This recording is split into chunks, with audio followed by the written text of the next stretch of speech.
Hello folks, my name is Garvin Boyle. I want to talk to you today about the use of Palmiter genes in evolutionary economic models.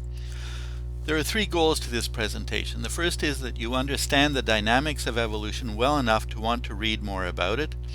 The second is that you understand the techniques of genetic coding as devised by Michael Palmiter well enough to want to try them. And the third is that you get excited about the potential for evolutionary economic models. Evolution has three major components. The first is reproduction with variation. Agents must produce offspring from time to time. Operational traits must be passed from one generation of agent to the next. Traits are almost exactly replicated, but with some minor error, some variation, some mutation if you like. The second component of evolution is competition for scarce resources, either energy or money. Agents must produce more offspring than have a reasonable chance of survival. So there are not enough resources to keep all offspring operational. The third important component of the evolutionary dynamics is natural selection of the most advantageous traits. Selection for persistence is a matter of many repetitions of chance encounters. Those offspring that are most effective at gathering the scarce resources then have a greater chance of survival. Now, you can study evolutionary dynamics in at least three different kinds of systems. The most obvious is biological systems. Any of the components of a biological system can evolve. This includes organisms, species, organs within organisms, energy transfer mechanisms, all the way down to the biosphere itself, which can evolve. Social systems, cultural norms of all kinds, legal, health, care, educational systems, technologies, or the society itself, any of these can evolve. In an economic system, business models, supply chains, markets, money management principles, and even economic theories and the economy itself, these can all evolve. So virtually any complex adaptive system can evolve, and its adaptive components can evolve. Now, my first introduction to the work of Michael Palmiter was in this article in Scientific American in May of 1989. Let me give you some of the history of this. In 1985, Michael Palmiter was a high school teacher, and he wrote an agent-based program called Simulated Evolution. My first foray into evolution was in 1988, where I used the IBM Business Basic Language and wrote a program called Evolve. When I read the 1989 article about Michael Palmiter's program, I realized that his worked much better than mine. In particular, his organisms evolved very quickly compared to mine. So I studied the article and I redid it in a program called Simulate, written in GWhiz Basic Language. In '94, I upgraded the language I was using slightly to Visual Basic Language, and I rewrote the program as Pond. In 2002, I upgraded the language dramatically, and I wrote quite a complicated version called PSoup that is available on OpenABM site. And recently in 2018, I went back to a simple version written in NetLogo for teaching purposes. Now, in 2010, I was retired, and my focus, my interest changed. I've been studying the nature of of the dynamics of economies since then. So the first agent-based program that I wrote is called ModEco. That stands for Model Economy. In this economy, we have the price indices of wages and various commodities, and the ability to negotiate for the prices is controlled by Palmiter genes. In 2016, I wrote the Efficiency Laboratory, where I'm studying the efficiency of energy and money in an evolving system. And in 2017, Teleological Pruning Laboratory, I studied the evolution of social beliefs. So all of these programs use Palmiter genes, and you can see that there's quite wide potential for application.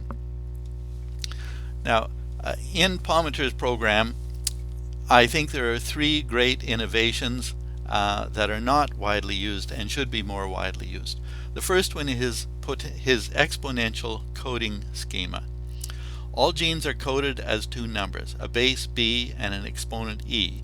The strength S of the gene is calculated as B raised to the power E. Now either B or E can mutate during reproduction. This gives us reproduction with variation. But even better than that, a linear change in either B or E results in a nonlinear change in the strength S. This leads to very rapid evolution. So I call genes that are constructed in this fashion Palmiter genes. Palmiter's second great innovation is the way he constructed his movement genes. This is a little more complicated, so we'll get into a little more detail with it. Movement is controlled by a normalized probability distribution with 8 genes. Competition is for energy. That's the scarce resource. Behavior in two-dimensional space is a random walk, and the location of energy within the two-dimensional space is a random walk. Together these give us random access to energy. Natural selection is able to function here because you take many steps that fail to find any energy and a few that are successful. Those that are most successful then persist. I place these genes into a single chromosome called the C1 movement gene, and I'm going to show you how I do that. So, for example, each agent has a direction. This turtle is pointing to the right. Within each agent, there is a series of 8 probabilities, 8 genes, only one of which will be activated per tick of the model, with probability of activation of pi. So here we have the 8 genes with the 8 different names for them and the instructions that go with it. For example, gene number 4, turn 180 degrees to the right, then step forward. So if we want to activate that gene, the turtle will turn 180 degrees to the right and step forward. Let's see that again. Turns 180 degrees and steps forward.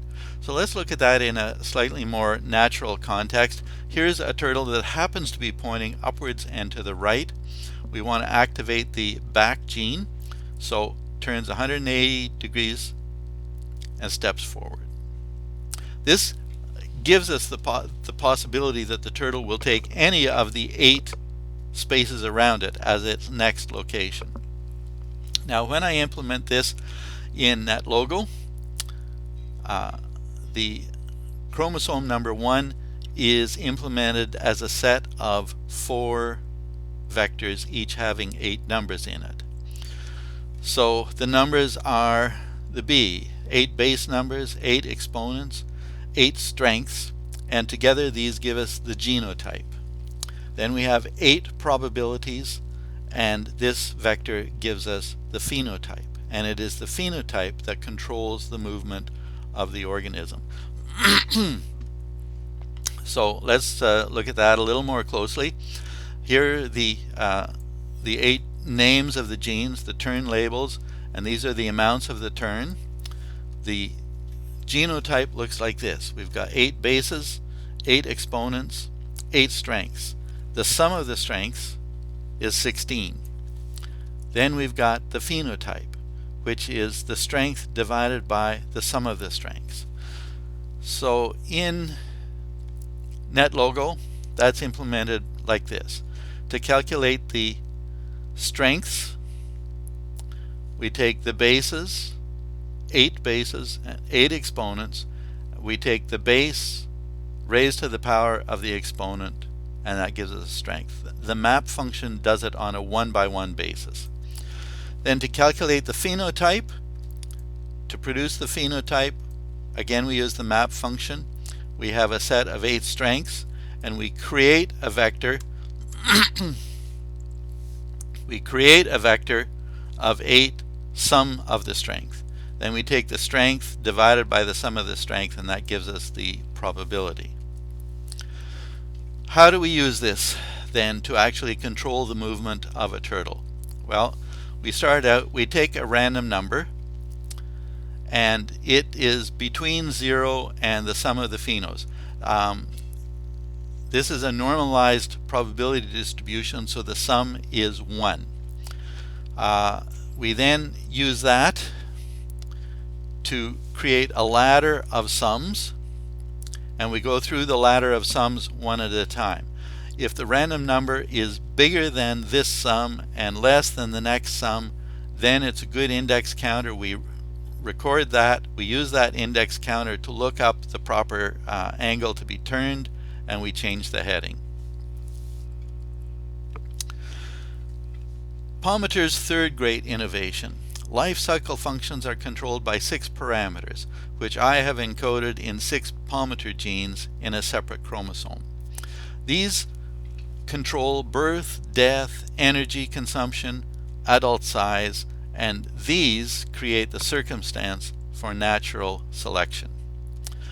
I place these into a different chromosome, the C2 chromosome. In NetLogo, I declare them like this, the 6 different parameters, and I use the values that came from Palmiter's original program written back in 1985. These give us excellent speed of evolution of the agents in the model. These are the models that use Palmiter genes. These are other evolutionary models that I have that you'll find on OpenABM, and other economic models that I have there. Thank you very much for listening to my presentation. I hope to hear from you.